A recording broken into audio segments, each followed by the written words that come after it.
नमस्कार। चलिए आज बात करते हैं महाभारत के उस दिन की। वो दिन जब एक झूठ ने नहीं, एक आधे सच ने पूरे युद्ध का पासा ही पलट दिया। ये कहानी है उस अजेय योद्धा गुरु द्रोण की, जिनके पतन की नींव एक शब्द पर रखी गई थी। सोचिए जरा, एक ऐसा इंसान जो सत्य के अलावा कुछ बोलता ही नहीं, उसे ही धर्म को बचाने के लिए झूठ बोलना पड़े।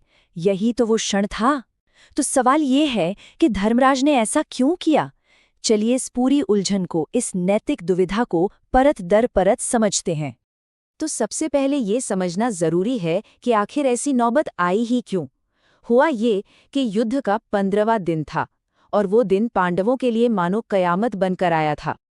देखिए, युद्ध के 14 दिन बीत चुके थे और गुरु द्रोण का गुस्सा 7वें आसमान पर था। उन्होंने कसम खा ली थी कि वो पांडव सेना को जड़ से मिटा देंगे। और उनका वो रौद्र रूप, वो ऐसा प्रलय मचा रहे थे, ऐसे बाणों की बारिश कर रहे थे कि उनके सामने कोई टिक ही नहीं पा रहा था। ऐसा लग रहा था बस अब पांडवों की हार पक्की है। तो अब प्रॉब्लम समझिए क्या थी। जब तक गुरु द्रोण के हाथ में हथियार थे, उन्हें हराना नामुमकिन था। मतलब देवता भी उन्हें नहीं हरा सकते थे। तो पांडवों के लिए आमने सामने की लड़ाई में जीतने का कोई कोई रास्ता ही नहीं बचा था। और बस यहीं पर एंट्री होती है कृष्ण की कूटनीति की। कृष्ण ने एक ऐसी चाल सोची जिसका निशाना द्रोण का शरीर था ही नहीं, निशाना था उनका मन, उनकी आत्मा। ये एक ऐसी लड़ाई थी जो हथियारों से नहीं बल्कि दिमाग से, साइकोलॉजी से जीती जानी थी।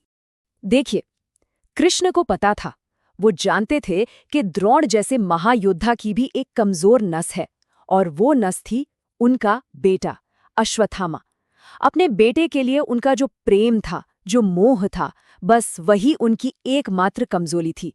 और कृष्ण की पूरी स्ट्रेटजी इसी एक कमजोरी पर टिकी थी। तो प्लान क्या था? बड़ा सीधा सा लेकिन बहुत गहरा। इसके 3 हिस्से थे। पहला, एक अफवाह फैलाओ कि अश्वत्थामा मारा गया।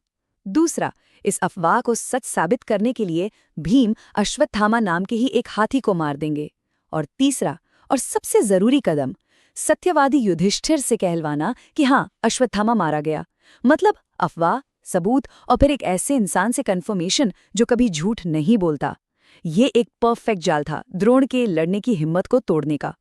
और अब हम कहानी के उस हिस्से में आ गए हैं जहां सब कुछ दांव पर लगा था।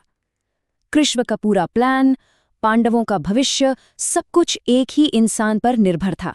और वो इंसान था युधिष्ठिर, धर्मराज, जो सत्य का दूसरा नाम थे।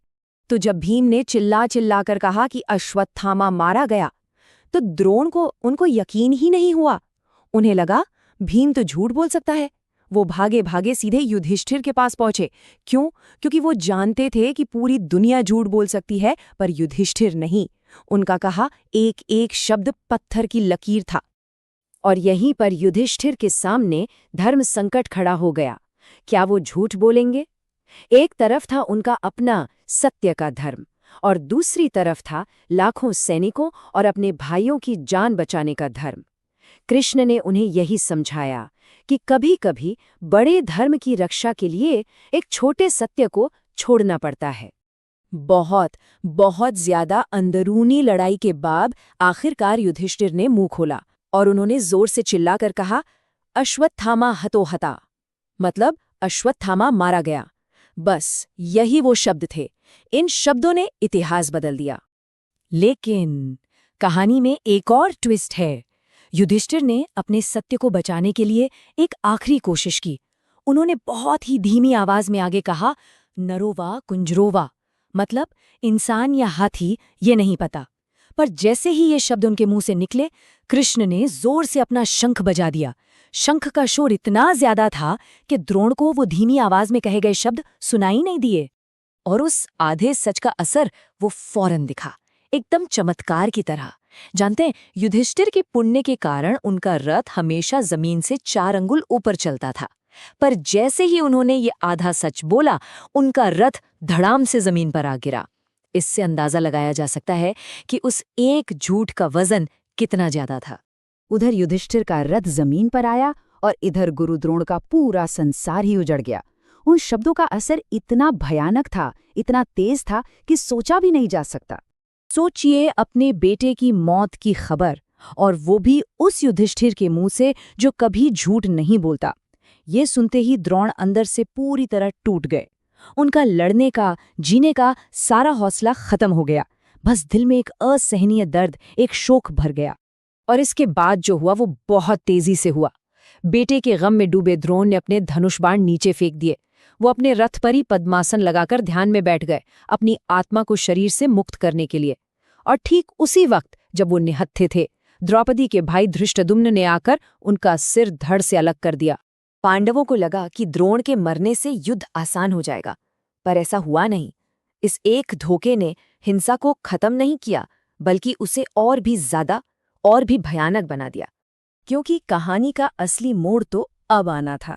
द्रोण का बेटा अश्वत्थामा वो जिंदा था, और जब उसे पता चला कि उसके पिता को मारने के लिए इतना बड़ा छल किया गया, तो उसका दुख एक ऐसी भयानक ज्वाला में बदल गया कि उसने पांडवों के पूरे वंश को खत्म करने की कसम खा ली। तो आखिर में सवाल वही रह जाता है, क्या युधिष्ठिर का वो आधा सच बोलना सही था? क्या एक बड़े लक्ष्य के लिए, एक बड़ी जीत के लिए गलत रास्ते अपनाना जायज़ है? धर्म और अधर्म के बीच की जो ये लकीर है, वो असल में कितनी पतली, कितनी धुंधली होती है? ये एक ऐसा सवाल है जो महाभारत हमें सोचने पर मजबूर कर देता है।